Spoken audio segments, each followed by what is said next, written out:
Esta é a verdade magna do cristianismo. Esta é a própria essência da fé cristã. É o núcleo do Evangelho. Jesus Cristo é o Senhor. Eu quero introduzir esta fala com um fato curioso que ocorreu aqui no Brasil. Um sociólogo francês estava fazendo uma tese de doutorado sobre a religiosidade do brasileiro. E ele pega um avião no aeroporto Charles de Gaulle, em Paris, e desce no aeroporto do Galeão, no Rio de Janeiro. E ele começa a sua pesquisa de opinião com uma série de perguntas às pessoas na sua jornada. E ele fica impressionado, porque já no aeroporto ele viu um grande crucifixo com a pessoa do Cristo crucificado. Aquilo já apontava a religiosidade do brasileiro. Então, ele pega um táxi para o hotel e vê um crucifixo pendurado no espelho do táxi e pergunta ao taxista: o senhor crê em Jesus? Mas é claro, eu sou religioso. A caminho do hotel, ele vê o Cristo Redentor de braços estendidos e percebeu quão religioso era o povo brasileiro. Viu inúmeros templos, torres empinadas aos céus, diversas denominações. Então ele começa a sua entrevista perguntando a um cidadão: o senhor crê em Jesus? E a pessoa responde: é claro, eu sou católico romano. Avança um pouco mais, aborda outra pessoa e diz: você crê em Jesus? Sim, claro, eu recebi um milagre dele. Ele entra numa loja de Umbanda e está lá uma figura de Iemanjá, e do lado uma estátua de Jesus, e pergunta ao dono da loja: o senhor crê em Jesus? Claro, claro, ele foi um espírito muito elevado, um espírito de luz. E aí ele entra na casa de um famoso estudioso, um filósofo, um historiador, estava lendo as obras de Spinoza, de Hume, de Kant, de Engels, de Comte, e pergunta: e o senhor crê em Jesus? E o pensador, o filósofo, respondeu: é claro que eu creio. Ele foi um homem de uma filosofia muito adiantada para o seu tempo. E então ele prossegue na sua pesquisa e, caminhando pela rua, encontra dois jovens, de camisa e gravata, calça bem passada, cabelos bem cortados, até pareciam irmãos gêmeos, cada um com uma pastinha na mão, e pergunta: vocês creem em Jesus?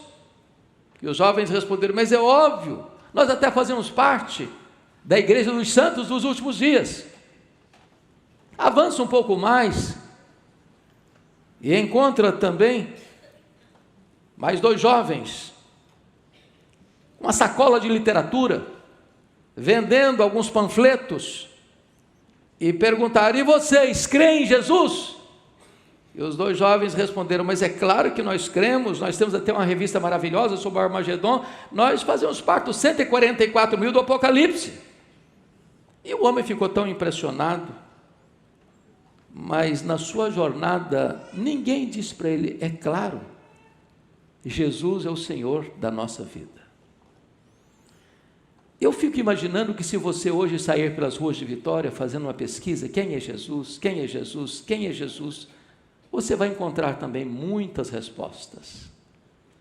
Mas será que hoje, dentro da religiosidade do brasileiro, e até de alguns evangélicos, nós podemos afirmar aquilo que é a essência do cristianismo: Jesus Cristo é o Senhor? A pergunta hoje é: quem é Jesus? Quando Jesus caminhava, navegava pelo mar da Galileia e foram surpreendidos por uma tempestade, depois que Jesus acalma a tempestade, acalma os discípulos, eles perguntaram uns para os outros: quem é este? que até o vento e o mar lhe obedecem. Quando ele estava lá no extremo norte de Israel, nas fraldas do Monte Hermon, lá em Bânias, onde nasce o Rio Jordão, Jesus faz uma enquete com eles, perguntando: quem dizem os homens ser o Filho do Homem?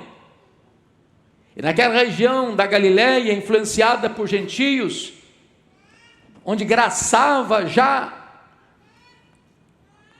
o sentimento religioso da metempsicose, da transmigração das almas, da reencarnação, responderam: uns dizem que tu és João Batista, outros dizem que tu és Elias, outros dizem que tu és Jeremias, outros dizem que tu és alguns dos profetas.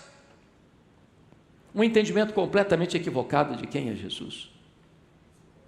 Então Jesus pergunta para os discípulos: e vós, quem dizeis que eu sou? E Pedro responde pelo grupo: tu és o Cristo, o Filho do Deus vivo. Meus amados, os apóstolos entenderam esta verdade gloriosa, porque Jesus é o ungido de Deus, o Messias, o profeta, o sacerdote, o rei, e foi por esta verdade que ele é o Senhor, o Messias, é que o Sinédrio o sentenciou à morte e o levou ao pretório romano para que a sentença de morte fosse confirmada. Quando o sumo sacerdote se dirige a Jesus e diz: eu te conjuro pelo Deus vivo que me diga se tu és o Cristo, o Filho de Deus. E Jesus respondeu: tu disseste. Então o Sinédrio acusou sem demora, dizendo: é réu de morte. E quando ele foi levado diante do governador romano, foi pregado na cruz: Jesus, Rei dos judeus. Essa foi a causa da sua condenação.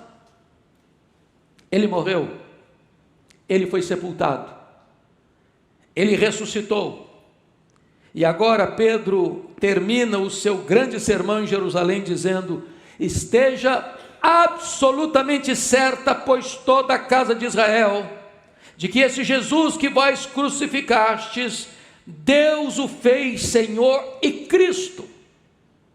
Esta é a essência do cristianismo. Jesus é o Senhor. E a Bíblia diz: se no teu coração creres, se com a tua boca confessares que Jesus Cristo é o Senhor, serás salvo. A grande mensagem do Evangelho e da palavra de Deus é esta: crê no Senhor Jesus e serás salvo. Mas, meus amados, eu quero então agora levantar algumas questões. Primeiro, essa mensagem de que Jesus é o Senhor é uma verdade perseguida. Se não, vejamos. Lá no primeiro século já, levantaram-se os opositores chamados de gnósticos, do gnosticismo. A palavra gnosis ou gnosticismo vem da palavra conhecimento, não um conhecimento apenas teórico, mas místico, e isso é influenciado pelo pensamento grego, e os gregos acreditavam que a matéria que você toca, que você vê, que você tange, era essencialmente má, mas o espírito que você não vê é imaterial, essencialmente bom. E por causa desta influência do pensamento grego, o gnosticismo negava a encarnação de Jesus, negava a ressurreição de Jesus, e então a doutrina de Jesus como Cristo foi atacada. Na esteira do gnosticismo vem o docetismo, uma outra heresia que se formou, dizendo que Jesus não tinha um corpo físico real, ele tinha apenas a aparência de um homem, mas ele não veio em carne. E quando você lê a primeira carta de João, João combate essa heresia, dizendo que aquele que diz que Jesus não veio em carne é um anticristo. Aquele que nega a encarnação de Cristo é um anticristo. Mas as heresias continuaram a atacar essa verdade, quando no século IV, um presbítero de Alexandria, do Egito, que era a segunda maior cidade do mundo, começa a pregar uma heresia chamada de arianismo. E Ario começou a espalhar pelo mundo que Jesus não era Deus, da mesma essência de Deus, da mesma natureza de Deus, que ele não tinha os atributos de Deus, que ele não podia realizar as obras de Deus, E então, na época, o imperador Constantino, no ano 325 da era cristã, convoca um concílio em Nicéia para tratar da matéria, e louvado seja Deus. Naquela época, Atanásio, calçado na verdade, refuta as teses de Ário e fincam a estaca da ortodoxia cristã, declarando que Jesus Cristo é Deus, Deus de Deus, luz de luz, coigual, coeterno e consubstancial com o Pai. Mas outras heresias surgiram para atacar a doutrina de Cristo. Por exemplo, Nestório afirmou que Jesus tinha afirmava que eram duas pessoas em Jesus, não uma pessoa só. Entendamos, Jesus é uma pessoa, mas com duas naturezas distintas. Mas Nestório afirmava que Jesus eram duas pessoas. Na contramão, uma outra heresia de Eutiques que dizia que Cristo tinha uma só natureza e não duas. O fato é tão importante, irmãos, na história da igreja, no ataque à pessoa de Cristo, que nos 5 primeiros séculos do cristianismo nós tivemos concílios que trataram da pessoa de Cristo. Por exemplo, o concílio de Nicéia, em 325, finca a estaca da divindade de Cristo. Depois, em 381, é preciso um outro concílio em Constantinopla para afirmar a divindade de Jesus Cristo. Mas somente em 451, no concílio de Calcedônia, é que se declara com total clareza que Cristo é tanto Deus quanto homem, perfeitamente Deus, perfeitamente homem, a natureza teantrópica de Cristo, divina, humano de Cristo. Quando vem a reforma protestante do século XVI, a igreja começa então a produzir documentos doutrinários, teológicos, e talvez o mais importante, no século XVII, vem a Confissão de Fé de Westminster, que nós subscrevemos como nosso símbolo de fé, que vai concordar e subscrever o concílio de Calcedônia, acerca de Jesus Cristo. Ele é perfeitamente Deus, ele é perfeitamente homem. Mas então, nós entramos agora naquilo que nós chamamos do século XVIII, do irrompimento do iluminismo, depois do racionalismo francês, os grandes enciclopedistas, Voltaire, Rousseau, Diderot, e no século XIX, já soprando os ventos do liberalismo, 2 obras são escritas sobre Jesus, para atacar a pessoa de Cristo, vindo de Renan, um francês, e de Strauss, um alemão, onde eles afirmam que Jesus não é o Jesus da Bíblia, ele não fez milagres, ele não ressuscitou, ele é apenas um homem como nós, mas não o Senhor, não o Filho de Deus. E então nós entramos no século XX. E no século XX, o século do otimismo, da ciência, da medicina, da educação, do conhecimento do espaço sideral. Nós ficamos tão empolgados com o humanismo. A igreja liberal anunciava o reino dourado da fraternidade universal, e Deus sendo conhecido como o Pai de todos, e todos os homens como irmãos, até que o século passado, o século XX, foi abalado por 2 sangrentas guerras mundiais, onde aquele homem que era um gigante da ciência não passava de um nanico moral. E na Primeira Guerra Mundial, 1914, 1918, 30 milhões de pessoas morreram. Não aprendemos a lição, e em 1939 a 1945 vem a Segunda Guerra Mundial, 60 milhões de pessoas morreram. O mundo tornou-se estranho, a violência, a crueldade, as guerras sangrentas, brutais, não cessaram aí. Hoje o mundo vive como um barril de pólvora. A aparente paz que se tem hoje é de medo.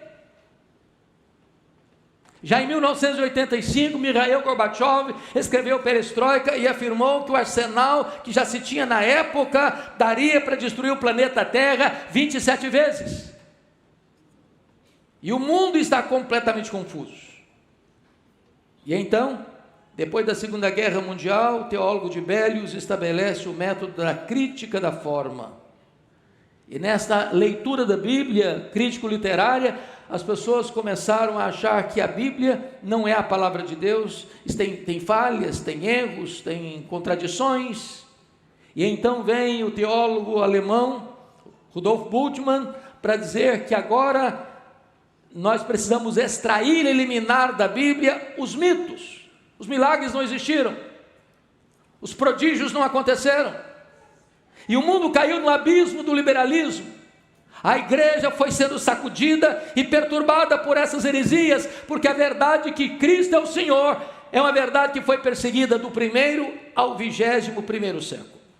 Mas mais do que isso, em segundo lugar, essa verdade de Jesus Cristo é o Senhor, além de perseguida, ela não é entendida nem mesmo por muitas igrejas. Se não, vejamos, no século passado, final do século XX, surgiu uma ideia que graçou na igreja evangélica, que você recebe a Jesus como Salvador. Só mais tarde, num processo de discipulado e amadurecimento, é que você recebe a Jesus como Senhor. Então fazia até um gráficozinho, alguns aqui lembram desse gráfico. Tem um círculo, e dentro do círculo uma cadeirinha, e dentro da cadeirinha, em cima da cadeirinha, o seu eu.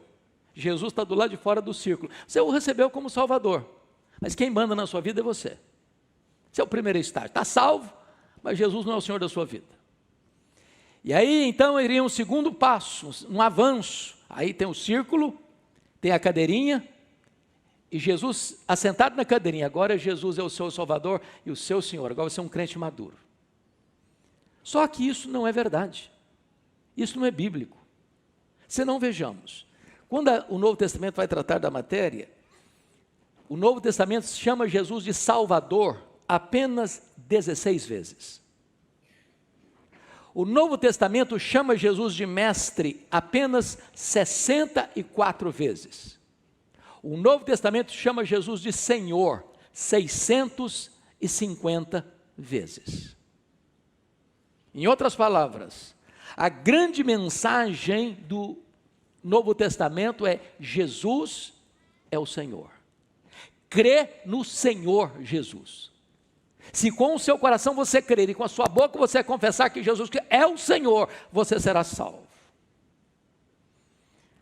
A igreja do 1º século proclamou Jesus como Senhor. A igreja chamou todos os homens, reis e vassalos, chefes e servos, a reconhecerem Jesus como Senhor, a se prostrarem diante dele e confessar que ele é Senhor. Mas o que a mensagem hoje está sendo pregada em tantos arraiais? Alguns dizem assim: dê uma chance para Jesus, coitadinho de Jesus, ajuda-o, dá uma chance para ele, recebe-o. Mas esse não é o Jesus da Bíblia, esse não é o Jesus das Escrituras. Não é você que vai dar uma chance para Jesus, não. É Ele que, por sua graça, dá uma oportunidade a você. Alguns dizem: quando eu encontrei Jesus, não, você não encontrou Jesus, Ele não estava perdido. Perdido estava você, foi Ele que encontrou você. Temos esvaziado esta verdade gloriosa de que Ele é o Senhor. As pessoas hoje querem um Salvador, mas não querem um Senhor. E eu pergunto a vocês hoje: o que significa hoje você afirmar Jesus é o Senhor? Nada, quase nada, quase nada. Mas quando os primeiros cristãos afirmaram Jesus é o Senhor, isso era uma revolução. Roma não tinha nenhum problema de as pessoas afirmarem Jesus é o Salvador. Eles tinham um panteão com muitos deuses, com muitos salvadores, mas um não fazia diferença. Mas para Roma, só tinha um Senhor, um Kyrios, e este era César. Portanto, quando a igreja no 1º século começa a pregar que Jesus Cristo é o Senhor, isso para Roma era uma traição ao Estado, porque os cristãos estão dizendo que Jesus é maior que César, que Jesus é maior que os deuses do panteão, que Jesus é maior que o Estado, que Jesus é autoridade absoluta.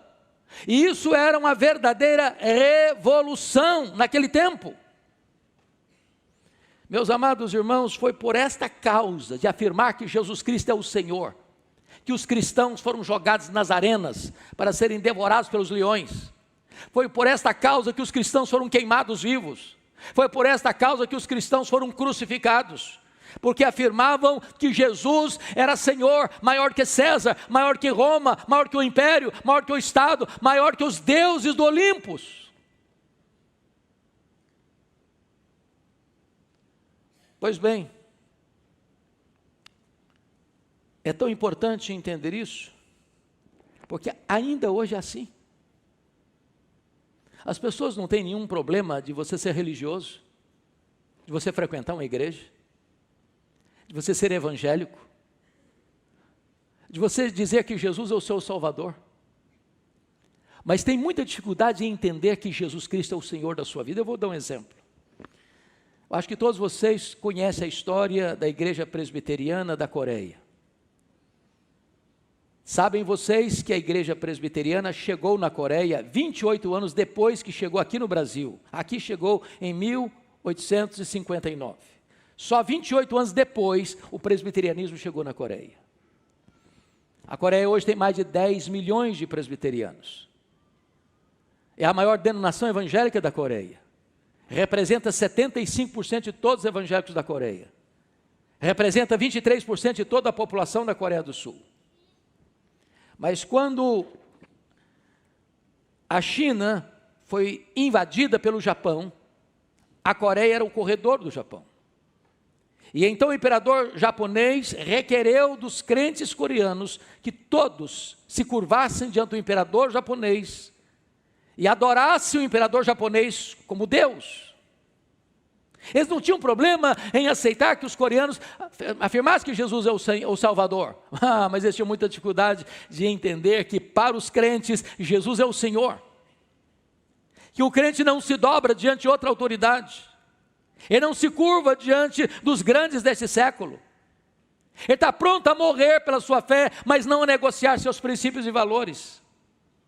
E então você vai ler que a Igreja Presbiteriana da Coreia enfrenta um martírio terrível. Num único dia, às margens do rio Han, lá em Seul, 200 pastores foram decapitados.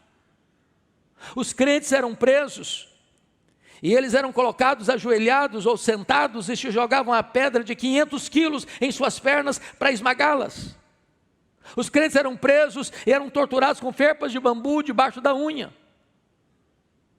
Visitamos o Museu dos Mártires, e ali homens, mulheres, jovens, crianças, pastores, missionários, mortos com requinte de crueldade, por uma única razão, por afirmar que Jesus Cristo é o Senhor, e não se dobrarem diante de um Estado totalitário. Agora, é importante você e eu entendermos o que significa para nós hoje dizer Jesus é o Senhor. Vai dizer muita coisa. De você não negociar princípios e valores. De você não vender sua consciência. De ir lá na empresa, lá no escritório, lá no hospital, lá na universidade, lá na indústria, lá nas suas transações. Você não abrir mão de verdades absolutas, porque quem manda na sua vida é Jesus. Porque Ele é a autoridade absoluta sobre você. De que Ele controla a sua vida, que Ele controla a sua mente, que Ele controla o seu pensar, que Ele controla as suas decisões. E é nessa conjuntura, irmãos, que nós precisamos entender que Jesus Cristo é o Senhor. Nas palavras de Daniel capítulo 2, os impérios, os reinos deste mundo vão ruir, vão colapsar, porque o reino de Cristo vai ocupar o espaço, e Ele é o Senhor, nos céus e na terra. Ele tem todo o poder, Ele tem toda a autoridade nos céus e na terra. A linguagem que Apocalipse vê é o Cristo de Deus, que vence para abrir o livro, desatar os selos, e Ele está sentado no trono, e Ele tem as rédeas da história em suas mãos. Ele quem dá vida, Ele quem tira a vida, Ele quem exalta, Ele quem rebaixa, Ele quem põe no trono, Ele quem tira do trono, é Ele quem está no controle de tudo. Ele é o Senhor do universo, da igreja, da história da nossa vida. Mas agora é importante entender que hoje talvez nem todos reconheçam isso. Você está vendo todo dia, toda hora, na imprensa, na mídia, na rua, no teatro, no cinema, no carnaval, na literatura, nas músicas, em todo canto, em todo lado e por todas as regiões do Brasil e do mundo, Jesus sendo humilhado, Jesus sendo enxovalhado, Jesus sendo escarnecido, Jesus sendo vilipendiado. Mas o que a Bíblia diz é que todo joelho vai ter que se dobrar e toda língua vai ter que confessar que Jesus Cristo é Senhor, para a glória de Deus Pai. Então, convido você para voltar para o texto. Eu quero, então, fazer considerações no texto lido para a gente concluir. A primeira coisa que eu encontro nesse texto, de Filipenses 2, 9 a 11, é que a exaltação de Cristo é uma obra do próprio Deus Pai. Veja o verso 9 comigo. Pelo que também Deus o exaltou. E vale destacar que esse texto está no contexto da humilhação de Cristo e da exaltação de Cristo. Ele começa com a humilhação de Cristo, dizendo: tende em vós o mesmo sentimento que houve também em Cristo Jesus. Porque ele, sendo Deus, não julgou como usurpação ser igual a Deus. Antes a si mesmo se esvaziou, assumindo a forma de servo, humilhando-se até a morte e morte de cruz. Então note uma coisa. Ele não foi esvaziado, ele se esvaziou. Notem, ele não foi humilhado, ele se humilhou. Mas notem, ele não se exaltou. Quem o exaltou foi o Pai. E foi o próprio Jesus quem disse: não é bom você exaltar a você mesmo, seja outro que te honre. E agora quem está exaltando Jesus é o próprio Pai. Essa é a primeira verdade. A segunda verdade é que a exaltação de Cristo é uma exaltação incomparável. Vejam vocês, o verso 9 diz: pelo que também Deus exaltou sobremaneira, e lhe deu um nome que está acima de todo nome. Em outras palavras, Jesus não pode ser mais exaltado, nem menos exaltado. Ele já está exaltado em grau máximo, em grau absoluto, superlativamente, pelo Pai. Ninguém pode tirar dele essa glória. Ninguém pode acrescentar a ele glória que ele ainda não tenha. Ele é o todo-poderoso Deus, exaltado de maneira plena e máxima pelo próprio Pai. Terceiro, a exaltação de Cristo exige a rendição de todos. Veja comigo o verso 10. Para que ao nome de Jesus se dobre todo joelho, no céu, na terra, debaixo da terra. Em outras palavras, haverá um momento em que anjos, homens e demônios vão ter que se dobrar, vão ter que se ajoelhar. Os ateus, os agnósticos, os místicos, os que adotaram a religião sincrética, os idólatras, os feiticeiros, os filósofos, os cientistas, os ditadores, os soberanos deste mundo,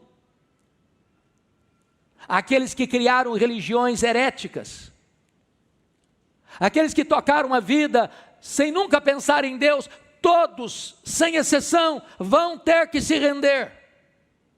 É uma rendição de todos.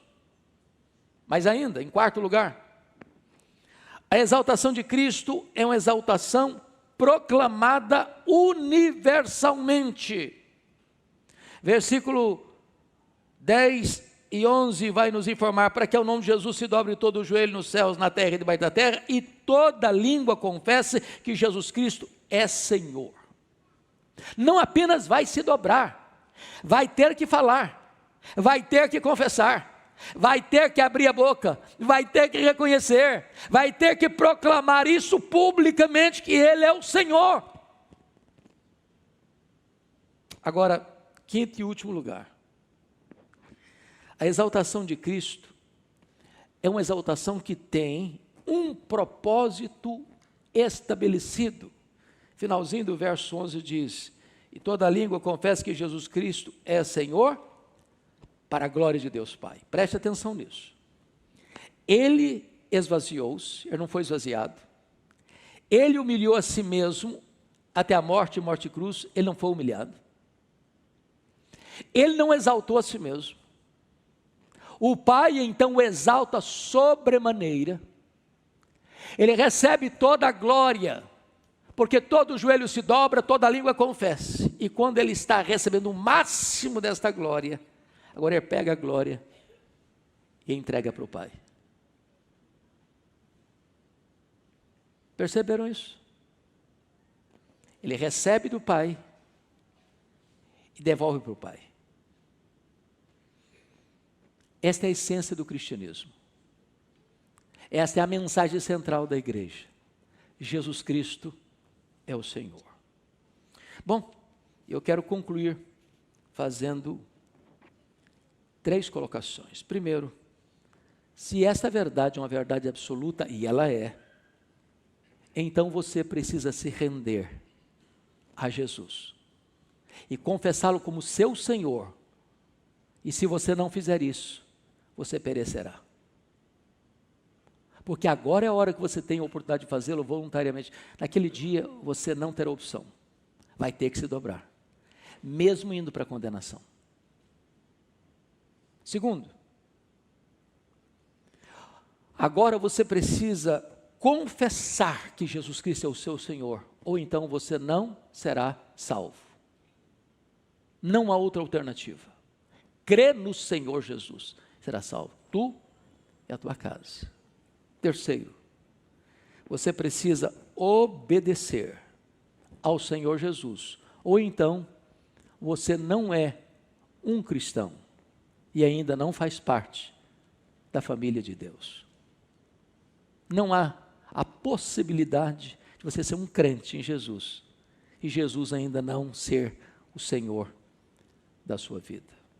Jesus Cristo é o Senhor de nossas vidas, uma afirmação que ressoa profundamente em nossa existência e nos convida a refletir sobre o que isso significa para nós todos os dias. Ao reconhecer Jesus como Senhor, estamos na verdade reconhecendo que Ele possui uma autoridade divina que transcende nossa compreensão e que sua presença traz um propósito real para a nossa jornada. Isso não é apenas uma questão de crença, é um convite para vivermos de maneira intencional, com o compromisso de seguir seus ensinamentos e exemplo. Quando dizemos que Jesus é o Senhor, estamos colocando nossa confiança nele, entregando nossas preocupações, nossos medos e também nossos sonhos. Essa entrega não é um sinal de fraqueza, mas uma demonstração de fé, pois sabemos que sua visão é muito mais ampla do que a nossa. Em um mundo cheio de incertezas e desafios, reconhecer Jesus como Senhor nos traz segurança e paz. Ele não é apenas uma figura distante, é um amigo íntimo, alguém que compreende nossas lutas e alegrias, que caminha ao nosso lado e que deseja nos guiar por caminhos de vida plena. A relação com Jesus transforma a nossa maneira de ver o mundo e de agir nele. Quando o colocamos em primeiro lugar, tudo ganha um novo significado. Nossas relações, nossos trabalhos e até mesmo nossos hobbies são tocados pela luz que ele traz. Essa decisão de seguir Jesus implica uma mudança de atitude. Não se trata apenas de acreditar em suas palavras, mas de vivê-las ativamente. Isso nos desafia a sermos mais amorosos, mais pacientes e mais compassivos. Jesus nos ensinou a amar o próximo, e esse mandamento nos impulsiona a agir com bondade e justiça, buscando ajudar aqueles que estão ao nosso redor e lutando contra as injustiças que encontramos. Quando compreendemos que Ele é nosso Senhor, percebemos que temos um propósito maior, que nos leva a viver em comunidade e a apoiar uns aos outros. Além disso, Jesus, como Senhor de nossas vidas, nos ensina sobre perdão. Através de seu exemplo, aprendemos que o perdão é essencial para cicatrizar feridas, tanto nas nossas vidas quanto nas vidas dos outros. Ele nos mostrou que todos nós cometemos erros e que é por meio da misericórdia que encontramos a verdadeira liberdade. Essa liberdade nos liberta do peso da culpa e nos encoraja a recomeçar a cada dia. Ao aceitarmos Jesus como Senhor, somos também chamados a compartilhar essa mensagem de amor e esperança. Conversar sobre nossa fé, falar do que Jesus fez em nossas vidas, é uma forma de contagiar os que estão à nossa volta. Nossos testemunhos podem inspirar outros a buscarem essa mesma conexão profunda e transformadora. Assim, a presença de Jesus em nossas vidas não se limita ao âmbito pessoal, mas se expande para construir um mundo melhor. À medida que prosseguimos nesse caminho, aprendemos que Jesus não é apenas um guia em momentos de dificuldades, mas também um companheiro de celebrações. Nossos momentos de alegria são sempre mais significativos quando estamos conscientes de sua presença. Cada conquista e cada alegria podem ser oferecidas a Ele em agradecimento, reconhecendo que são bênçãos que vêm de sua bondade.